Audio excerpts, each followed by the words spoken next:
I was in this big temple, I think you call it a monastery or something, with all these monks in their black stuff. Yeah, the robes. Yeah, and I feel so home at monasteries. I have had a lot of life as what do you call that? A nun.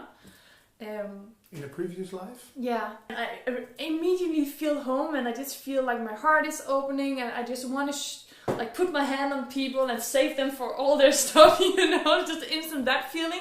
I am behaving though, but and then I look around, and all these priestess or monks look like this. All the people who are there are like worshipping. You're like being in this suffering role. And I'm like, it's not about that. When you come in the house of God, when you come in the center of the heart where you should feel safe, where you should feel home, it's not letting go of your burden like, I'm so sorry, I'm so sorry. It's like letting go and put in love. And the whole, also when they do when you go in, you do like this, right? And then they bow down, keep bowing down. Inside of my feeling, instead of doing this, they should, of course, make the cross and open up, like saying, God, here I am. Just like Maria stands with her hands open. Exactly. Yeah. Take in whatever may come. Or what does that mean to you? That she stands with her hand open? Or feel everything. It's an open heart. It's come into my arms, you are all welcome, I love you unconditionally. No matter what. No matter what, yeah. And then there's the all-seeing eye. Yes, and this is so funny. I often get this, are you Illuminati? Yes. Yes. I love it. Yeah.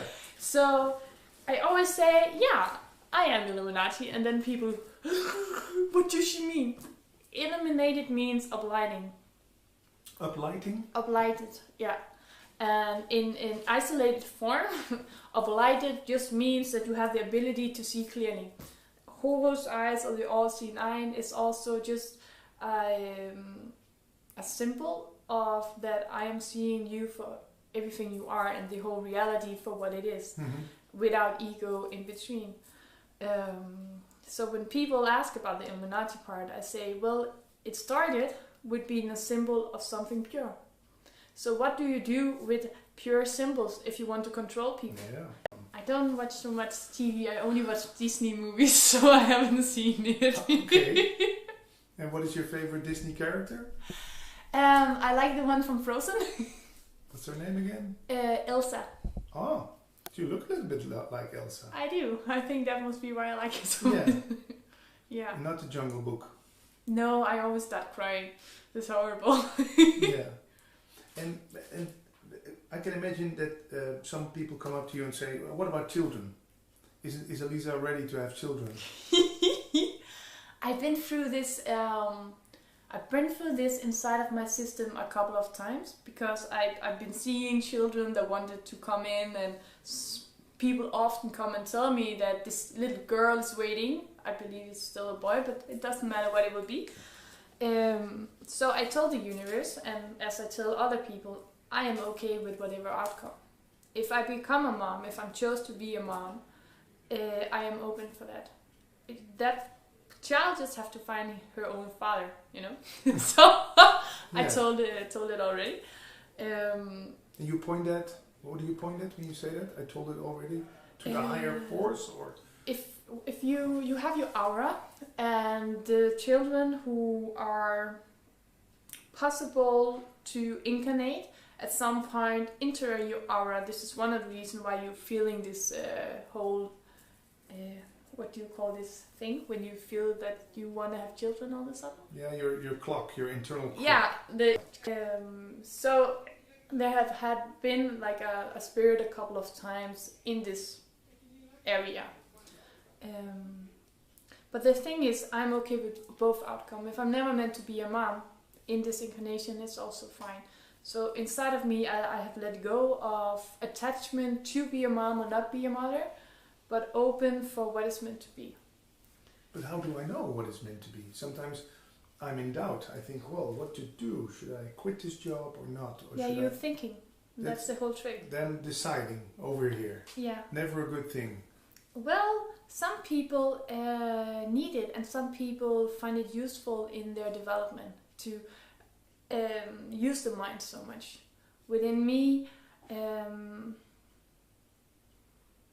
this is not something that makes sense, because your heart already knows, right? Mm-hmm. Your mind just want to understand, which is awesome. But when your mind want to control the outcome, you are fooling yourself, because you can't control from a mind what your heart already have decided.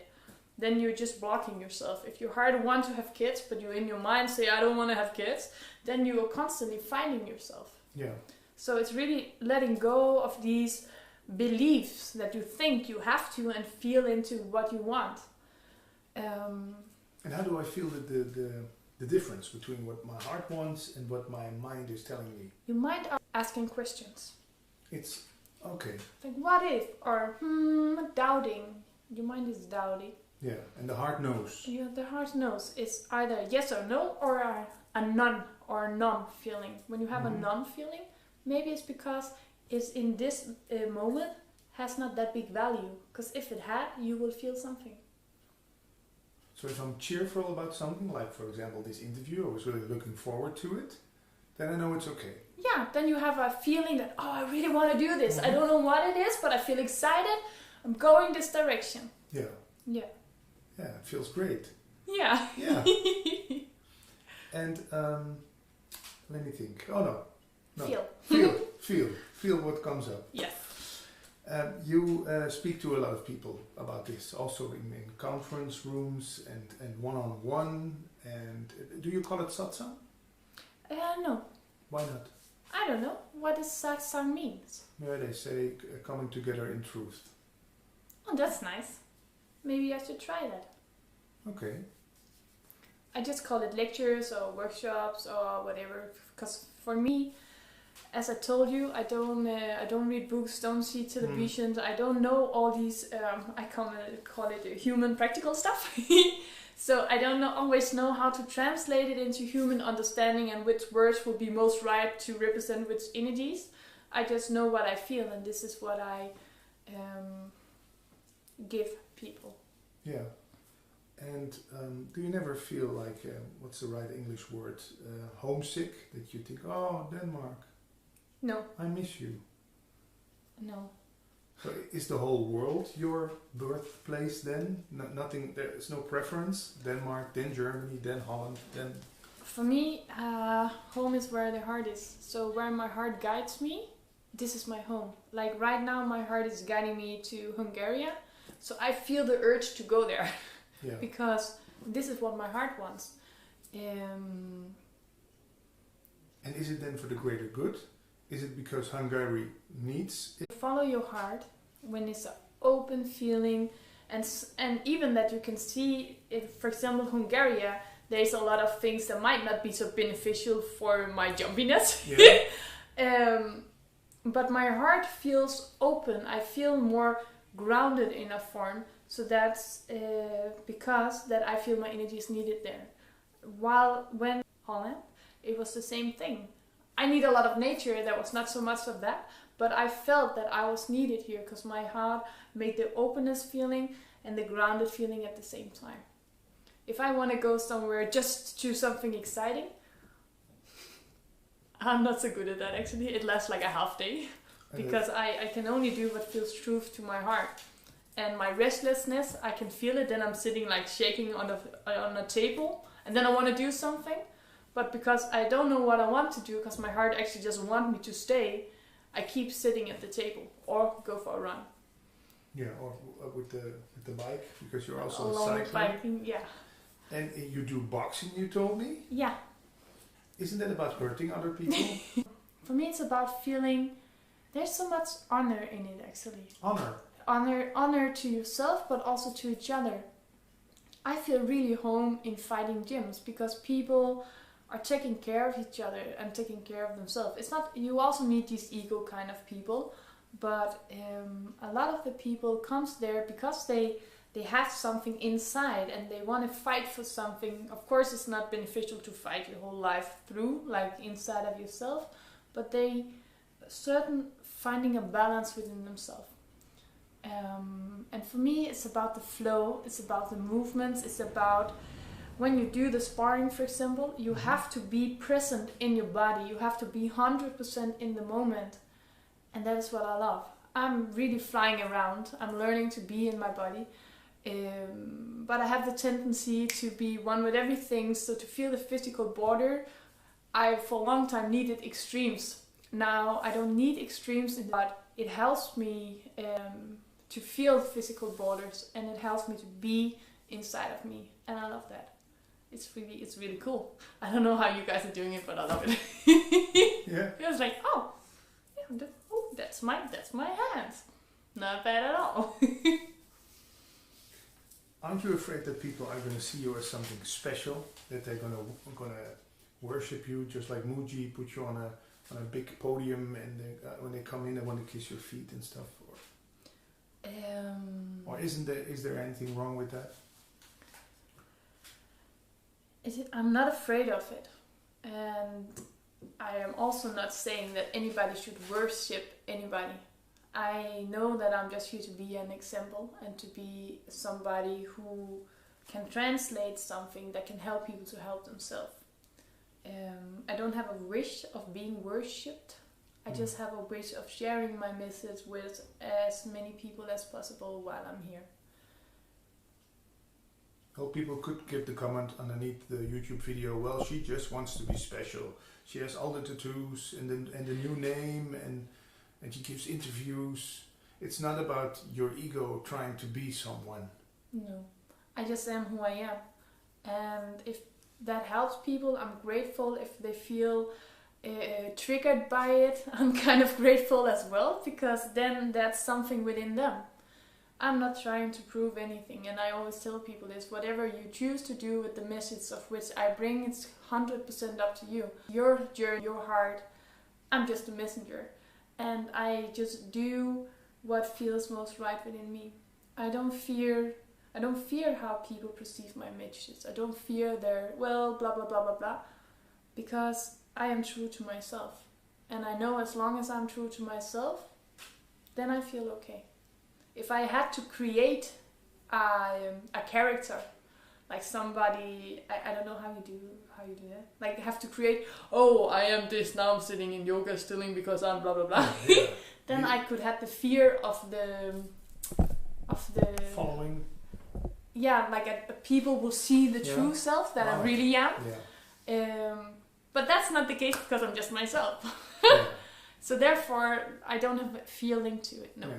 And I can prove this because I just talked to you for half an hour before the interview. And as a half hour ago. Yeah. So sometimes when I interview people, okay, now the camera is on. They leave long pauses before they answer, and they go with a deeper voice and say, "No, you see it all wrong. Let me tell you." Yeah. Yeah. Some people needs that, but are they afraid to show them? Is that the big thing? Are people afraid to show their real selves? That's one of it. Is that we think we have to be. We think we have to be something which is not who we are. So we are neglecting a big part of ourselves. We have to be able. But for every individual, they will always and are always able to find the answers within themselves, in their heart, not out in space or underground or within me, you know, but inside of their heart. And it's not always we can reach that point, and there it's nice to have help, but there's nobody here on earth that don't have the answers inside of themselves. We're just not all aware of it, and we're just not all capable of reaching it yet. Beautifully said. Can you explain your last name once more? Because I know the meaning of Namaste, but this connects to this what you're just telling, right? Namaste meaning? I salute your soul as you say hi to mine. Like I see you purely for who you are. Yeah. Yeah. I also heard the explanation. I recognize you as myself. Yeah. So I'm talking to myself right now. Yeah, kind of. On a deeper level. On a deeper level, yeah. And well, there's still this question that a little bit runs to all the interviews that I'm doing. The big why question. Why we here? Well, why would God or the one force divide himself into such difficult life forms and then start beating on each other? What we have to understand is it's not difficult for him. The moment we are out of the three-dimensional world, we realize it's not difficult at all. When we are here, it's because we are capable of feeling emotions. We are capable of feeling these senses like pain and love and stuff like that. The minute we are out of the three-dimensional world, we do not feel this anymore. It is truly not a painful thing, but a gift. But we don't realize it because when we are here, we think it's pain. When we are out of this world reality, we realize it's amazing to have the experience, to have the opportunity to feel and sense what it will mean, what it will say to have this emotionally duality thing going on. So he created it out of love. So nothing wrong with the world? Yes and no. So no, like from the highest perspective, nothing wrong with the world. When we are here, we have kind of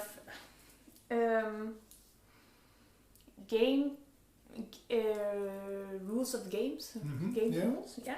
And when you go a little bit of dimensions out, when the universal, how everything should be in balance, due to this still where vibration are mixed together, we are meant to be a vibrationally matched to the shift in the universe, and therefore something with where the earth have to be more aligned, where we have been suppressed by heavy energies for quite long. And if there's too much heavy energy, earth just, game over, start again. But as the existence of the humanity will be pretty awesome to continue, we need to maintain this balance on planet earth. So we can keep creating. Without friction, no growth. Exactly, that's what I'm saying. So the world